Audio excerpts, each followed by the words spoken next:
ధన్యవాదాలు అధ్యక్ష. పిఠాపురం నియోజకవర్గంలోని 5 తీర గ్రామాలను సముద్రం క్రమంగా కలిపేసుకుంటుంది అధ్యక్ష. 1989 నుంచి ఏటా 1.23 మీటర్ల మేరకు సముద్రం ముందుకు వస్తుంది అధ్యక్ష. 13 కిలోమీటర్ల విస్తీర్ణంలో విస్తరించి ఉన్న నేమం, సుబ్బవరం, ఉప్పాడ, అమీనాబాద్, కొమరగిరి గ్రామాలు సముద్రంలో క్రమంగా కలిసిపోతున్నాయి అధ్యక్ష.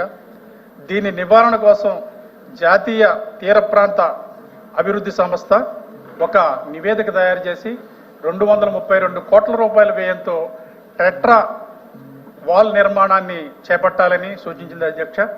ఈ మేరకు మన రాష్ట్ర విపత్తుల నిర్వహణ సంస్థ ఒక డిపిఆర్ఓ రూపకల్పన చేసి కేంద్రానికి సమర్పించింది.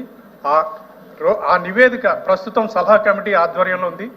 ఈ కమిటీ దీని ఆమోదాన్ని తొందరగా తెలిపి ఆ గ్రామాలను రక్షించవలసిందిగా మీ ద్వారా ప్రభుత్వానికి విజ్ఞప్తి చేస్తున్నారు అధ్యక్ష. అరుణ్ కుమార్ గారు. ధన్యవాదాలు అధ్యక్ష. అధ్యక్ష, ఇది ఇనాం ల్యాండ్కి సంబంధించిన సమస్య అధ్యక్ష. గతంలో పూర్వం జమీందారులు ఇనాం ల్యాండ్ 3 రకాలుగా ఇచ్చేవారు అధ్యక్ష. ఒకటి టెంపుల్స్కి ఇచ్చేవారు అధ్యక్ష, రెండవది ఆఫీస్ ఆఫ్ ది టెంపుల్కి ఇచ్చేవారు అధ్యక్ష, మూడవది ఎవరైతే టెంపుల్ మీద డిపెండెంట్ అవుతారో వాళ్ళకి ఇచ్చేవారు అధ్యక్ష.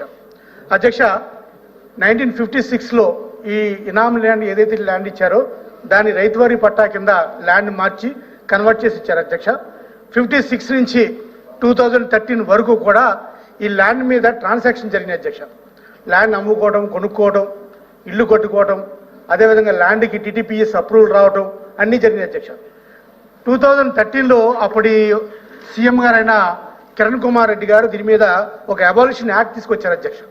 2013లో ఇనాం అబాలిషన్ యాక్ట్ తీసుకొచ్చి అప్పటి నుంచి కూడా ఈ భూముల మీద ప్రొహిబిటెడ్ ల్యాండ్స్ కింద పెట్టారు అధ్యక్ష. 22A 22C కింద ల్యాండ్స్ అన్ని కూడా ప్రొహిబిటెడ్ లిస్టులు పెట్టారు అధ్యక్ష.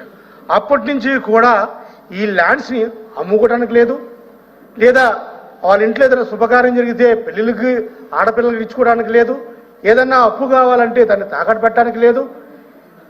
న్యాయబద్ధంగా కొనుక్కున్న ల్యాండ్స్ అధ్యక్ష 7-8 సార్లు రిజిస్ట్రేషన్ అయ్యి ఉండి కూడా, ట్రాన్సాక్షన్ జరిగి ఉండి కూడా ఈ ల్యాండ్స్ని ప్రొహిబిటెడ్ లిస్టులో పెట్టారు అధ్యక్ష. 2019లో అప్పుడు ఫిబ్రవరిలో టీడీపీ గవర్నమెంట్ దీని మీద ఒక ఆర్డినెన్స్ తీసుకొచ్చింది అధ్యక్ష. ఇది ఇనాం సబ్జెక్టు, సెంట్రల్ స్టేట్ సబ్జెక్ట్ అయినప్పటికీ కూడా స్టేట్ పరిధిలో ఉంది కాబట్టి స్టేట్ గవర్నమెంట్ని మీ ద్వారా కోరుకునేది ఏంటంటే ఇనాం ల్యాండ్స్ని ఏదైతే ప్రొహిబిటెడ్ లిస్టులో పెట్టారో దాన్ని రిలీజ్ చేయాల్సిందిగా మీ ద్వారా గౌరవ మంత్రి గారిని, ఎలాగో రెవెన్యూ మినిస్టర్ గారు ఉన్నారు కాబట్టి రెవెన్యూ మినిస్టర్ గారు కూడా మీ ద్వారా రిక్వెస్ట్ చేస్తాను అధ్యక్ష. ధన్యవాదాలు.